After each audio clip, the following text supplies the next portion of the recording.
Você já se encontrou face a face com a morte?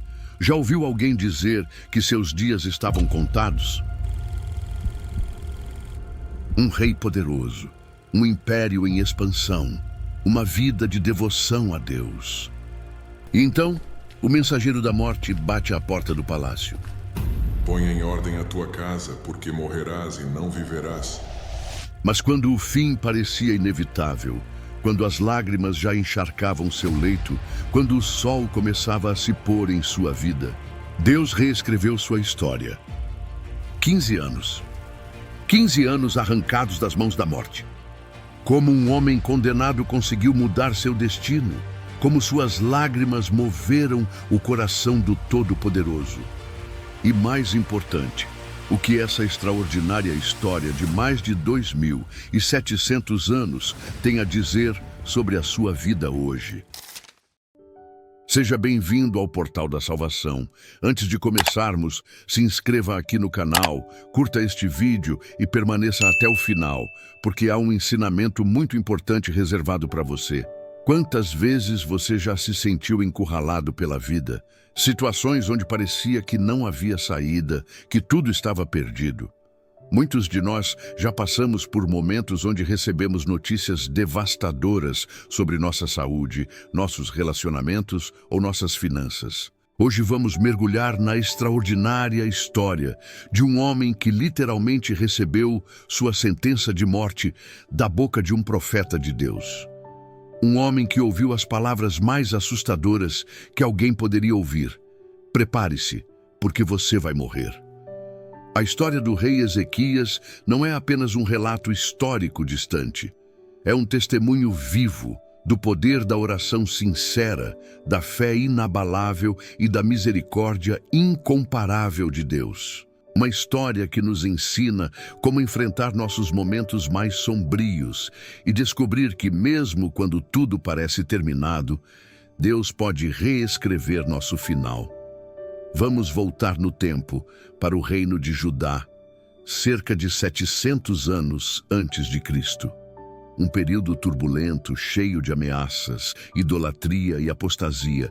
E no meio desse caos surge um rei diferente, um homem segundo o coração de Deus. Para entendermos completamente a magnitude do que aconteceu com Ezequias, precisamos primeiro conhecer o cenário em que ele viveu. O reino de Israel estava dividido. Ao norte, as 10 tribos que formavam o reino de Israel já haviam sido conquistadas pelos assírios, uma das nações mais cruéis e violentas da antiguidade. Ao sul, resistia o pequeno reino de Judá, constantemente ameaçado por potências como Egito, Babilônia e a própria Assíria. Antes de Ezequias, Judá havia sido governado por seu pai, o rei Acás, um dos piores reis que já sentaram no trono de Davi. Acás introduziu a idolatria em níveis nunca antes vistos. Chegou ao ponto de sacrificar seu próprio filho ao deus pagão Moloque. Fechou as portas do templo de Jerusalém e construiu altares pagãos em cada esquina da cidade. O povo estava espiritualmente devastado, moralmente corrompido e politicamente vulnerável. A nação estava à beira do colapso quando, aos 25 anos de idade, Ezequias assumiu o trono de seu pai.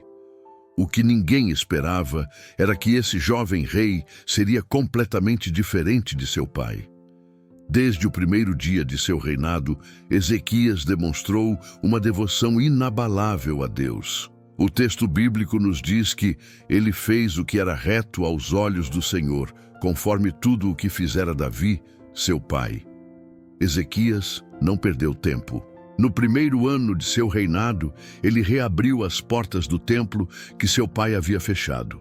Convocou os sacerdotes e levitas e ordenou que purificassem o templo.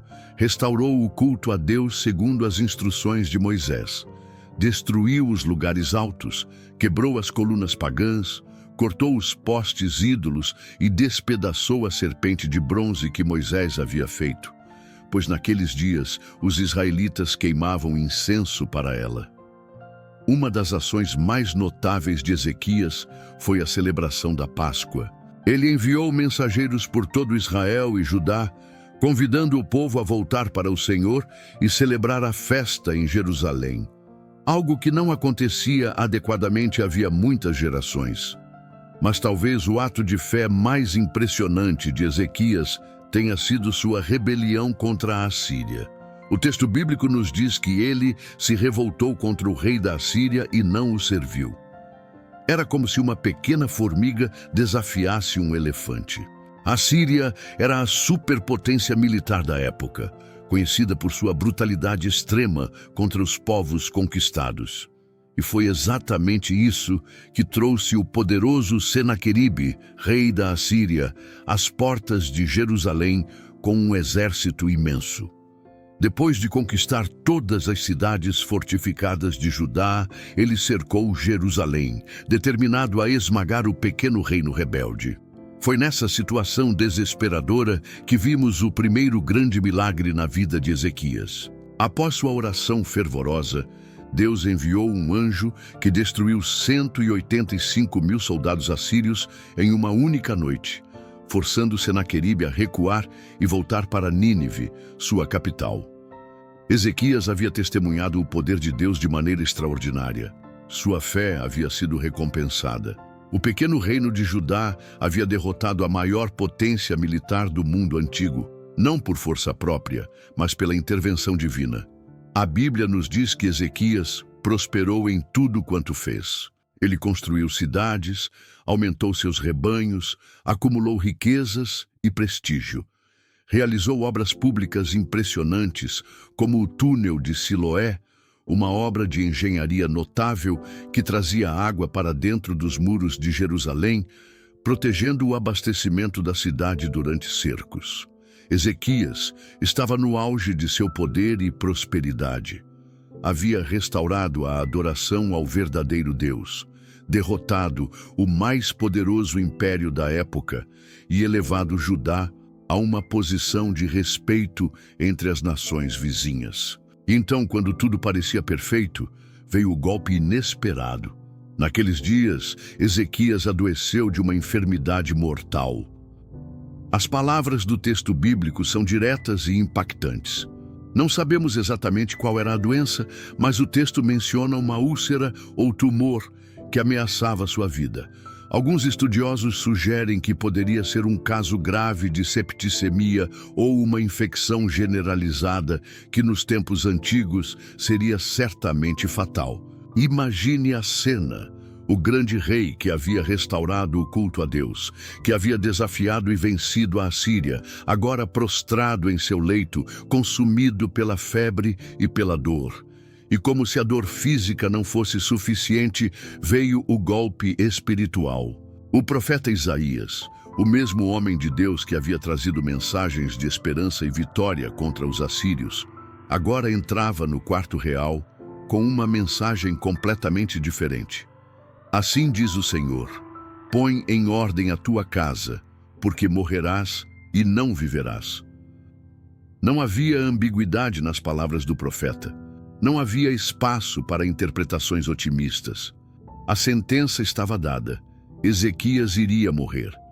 Imagine o impacto dessas palavras. Ezequias tinha aproximadamente 39 anos de idade, ainda jovem, no auge de sua capacidade de liderança. Tinha grandes planos para continuar as reformas religiosas, para fortalecer ainda mais a nação. E agora, tudo seria interrompido. Além disso, Ezequias não tinha um herdeiro.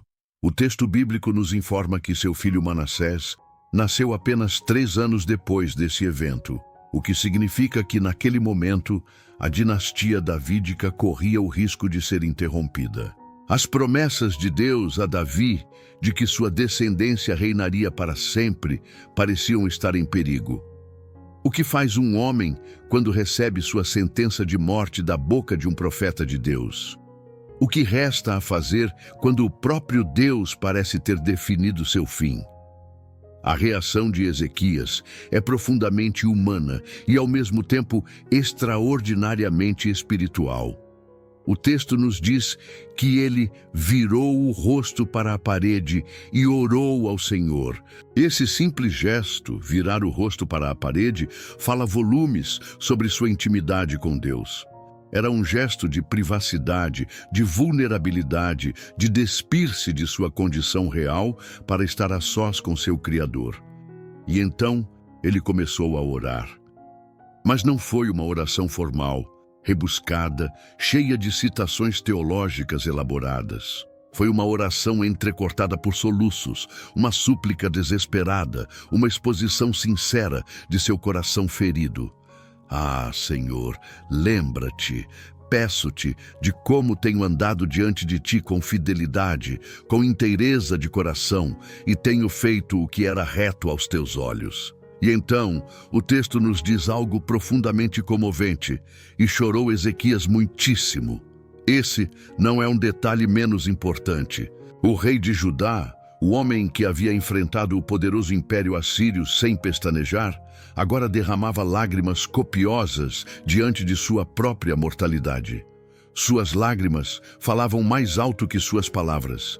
Eram a expressão não apenas do medo da morte, mas também da dor, por deixar inacabado o trabalho de restauração espiritual de seu povo. Da tristeza por não ter um herdeiro para continuar a linhagem davídica. Do pesar por todas as promessas e sonhos que ficariam incompletos. O que aconteceu a seguir é um dos momentos mais extraordinários de toda a Bíblia. Isaías havia saído do quarto real e ainda estava no pátio central do palácio quando a palavra do Senhor veio novamente a ele. Volta e dize a Ezequias, príncipe do meu povo, assim diz o Senhor, o Deus de Davi, teu pai, ouvi a tua oração e vi as tuas lágrimas, eis que eu te sararei. Ao terceiro dia subirás à casa do Senhor. Acrescentarei aos teus dias 15 anos, e das mãos do rei da Assíria te livrarei a ti e a esta cidade. Protegerei esta cidade por amor de mim e por amor de Davi, meu servo. Que reviravolta extraordinária! Em questão de minutos, talvez segundos, a sentença de morte foi revogada. O decreto divino foi alterado. O próprio Deus havia mudado de ideia em resposta à oração e às lágrimas de um homem. Isaías não apenas trouxe a promessa de cura, mas também deu instruções específicas para o tratamento. Tomem uma pasta de figos e a ponham sobre a úlcera, e ele sarará. É fascinante observar como Deus frequentemente usa meios naturais para realizar seus milagres.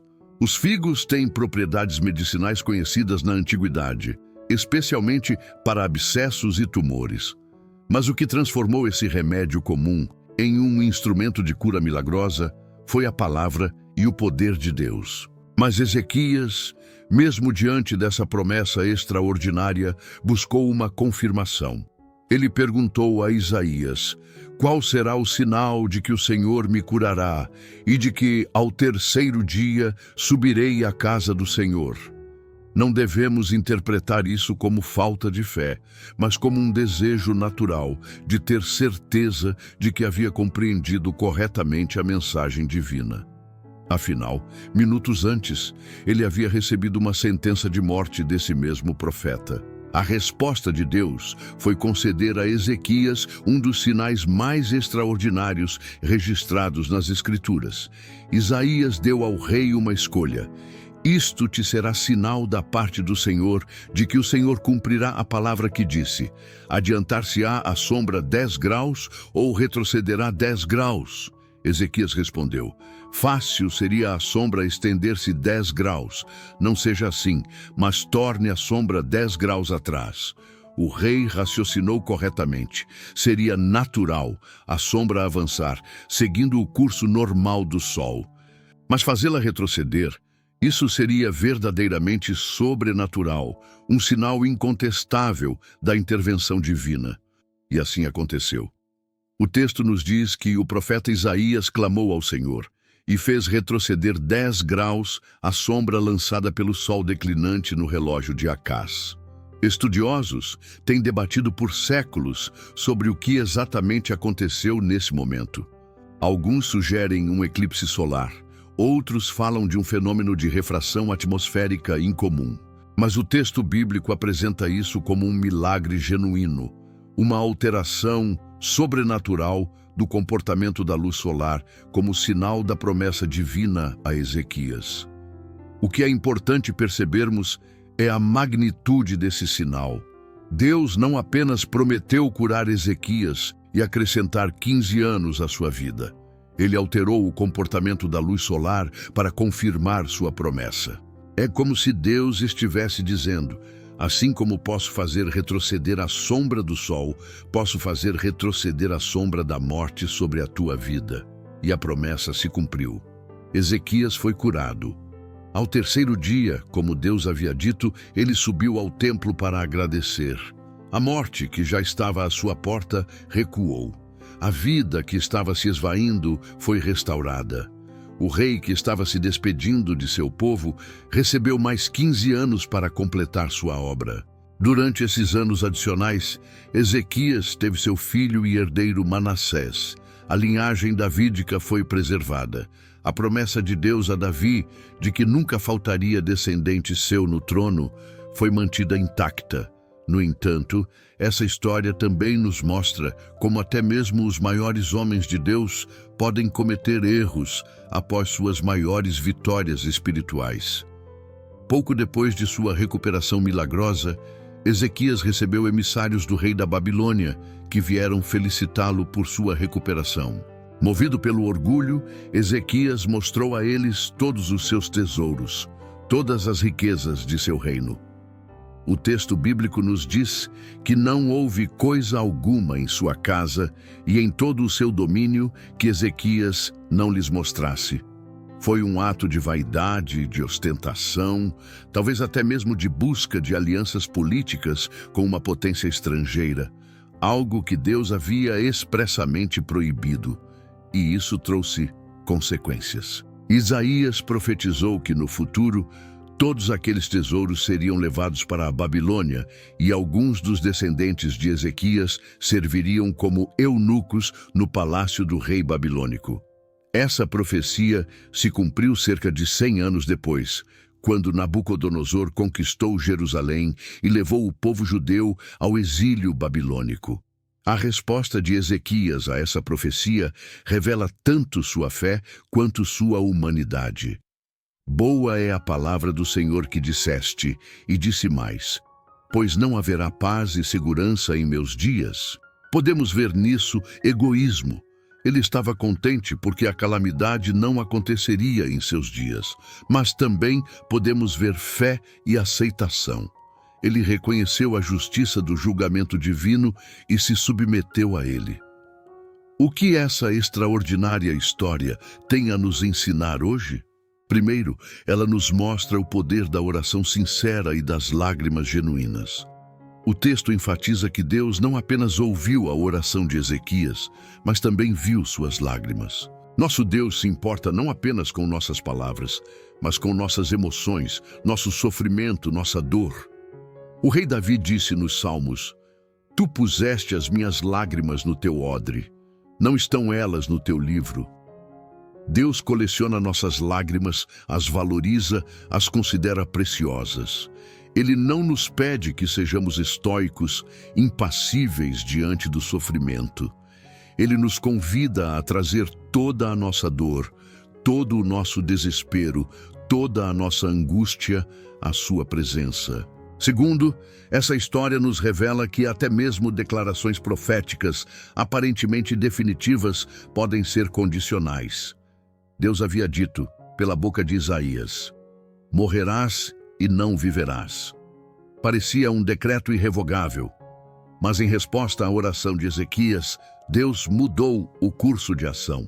Isso não significa que Deus mudou de ideia, no sentido de ter se arrependido de uma decisão errada, ou de ter descoberto uma informação nova que não conhecia antes. A Bíblia nos diz que Deus não muda como as sombras. O que mudou foi a atitude de Ezequias. sua humildade, seu clamor, sua dependência total de Deus. Isso nos ensina que muitas das promessas e avisos divinos são condicionais, dependendo de nossa resposta. Jonas profetizou a destruição de Nínive em 40 dias, uma declaração aparentemente definitiva. Mas o povo se arrependeu, e Deus arrependeu-se do mal que tinha dito lhes faria, e não o fez. Terceiro, vemos nessa história o valor inestimável da vida. Deus deu a Ezequias mais 15 anos, um tempo precioso que permitiu ao rei completar sua obra de reforma religiosa e gerar um herdeiro para continuar a linhagem davídica. Cada dia de nossa vida é um presente de Deus, uma oportunidade para servi-lo, para amar nosso próximo, para deixar um legado que honre seu nome. Quarto, percebemos que mesmo após grandes vitórias espirituais, ainda somos vulneráveis à tentação do orgulho. Ezequias havia experimentado um milagre extraordinário, mas depois sucumbiu à vaidade ao exibir suas riquezas aos emissários babilônicos. Isso nos alerta para a necessidade de vigilância constante, de humildade persistente, mesmo em nossos momentos de maior sucesso. E quinto, essa história nos revela a importância de usar bem o tempo adicional que Deus nos concede. Ezequias recebeu 15 anos a mais, mas esses anos não foram isentos de consequências. Suas ações durante esse tempo trouxeram implicações para as gerações futuras. Da mesma forma, quando Deus nos concede recuperação de uma doença, sobrevivência a um acidente ou livramento de um perigo, isso não é apenas um presente, é uma responsabilidade. O tempo adicional nos é dado não apenas para nosso prazer, mas para cumprirmos o propósito divino em nossas vidas. A história do rei Ezequias é um testemunho vívido de como Deus pode mudar nossa trajetória em resposta à oração sincera. É um lembrete de que, mesmo quando tudo parece perdido, quando a sentença já foi pronunciada, quando a morte já está à porta, ainda há esperança. Como diz o salmista, espera no Senhor, tem bom ânimo e fortifique-se o teu coração. Espera, pois, no Senhor. Talvez você esteja enfrentando seu próprio momento de crise. Talvez tenha recebido um diagnóstico assustador, enfrente um problema aparentemente insolúvel, ou esteja diante de um obstáculo que parece intransponível. A história de Ezequias nos encoraja a não desistir, a virar nosso rosto para a parede, a derramar nossas lágrimas diante de Deus. Não sabemos se Deus vai intervenir exatamente como fez com Ezequias. Nem sempre a cura física virá. Nem sempre o problema será resolvido da maneira que esperamos. Mas podemos ter certeza de que nossas orações são ouvidas, nossas lágrimas são vistas, e nosso Deus é compassivo. E mesmo quando a resposta não for a que desejamos, podemos confiar que o Deus que acrescentou 15 anos à vida de Ezequias é o mesmo Deus que, em Cristo Jesus, nos oferece vida eterna. Não apenas 15 anos a mais, mas a eternidade em sua presença. O apóstolo Paulo, enfrentando sua própria sentença de morte na prisão romana, escreveu: porque para mim o viver é Cristo e o morrer é lucro. Estou em dificuldade entre os dois, tendo desejo de partir e estar com Cristo, o que é incomparavelmente melhor. Ezequias temia a morte porque, sob a antiga aliança, ela representava a separação de Deus, incerteza, o fim da adoração. Mas em Cristo, a morte perdeu seu aguilhão. Foi transformada de inimiga final em porta de entrada para a presença plena de Deus. Isso não significa que não devamos orar por cura, por livramento, por vida prolongada. O próprio Jesus nos ensinou a pedir: livra-nos do mal. E como Ezequias, podemos clamar por misericórdia, por tempo adicional, para completar a obra que Deus nos deu para fazer. Mas podemos fazê-lo com a confiança serena de que, seja qual for a resposta, estamos nas mãos de um Deus amoroso que vê nossas lágrimas, ouve nossas orações e fará o que é melhor não apenas para nossos próximos 15 anos, mas para nossa eternidade. Como disse o salmista, os meus tempos estão nas tuas mãos. Como Ezequias, podemos confiar nessas mãos, as mesmas mãos que fizeram retroceder a sombra no relógio de Acaz, que afastaram a sombra da morte do leito real, e que na plenitude dos tempos foram estendidas na cruz para nos oferecer não apenas alguns anos a mais nesta vida, mas vida eterna na presença de Deus. E assim, concluímos nossa jornada pela extraordinária história do homem que viu a morte, mas Deus o fez viver de novo. Que as lições de Ezequias nos inspirem a orar com sinceridade, a chorar sem vergonha diante de Deus, a receber com gratidão o tempo que nos é dado e a usar esse tempo para a glória daquele que é o Senhor do tempo e da eternidade. Lembre-se de se inscrever no canal, curtir este vídeo e compartilhar com alguém que precisa ouvir essa mensagem de esperança. Até o próximo vídeo. Que Deus abençoe ricamente sua vida.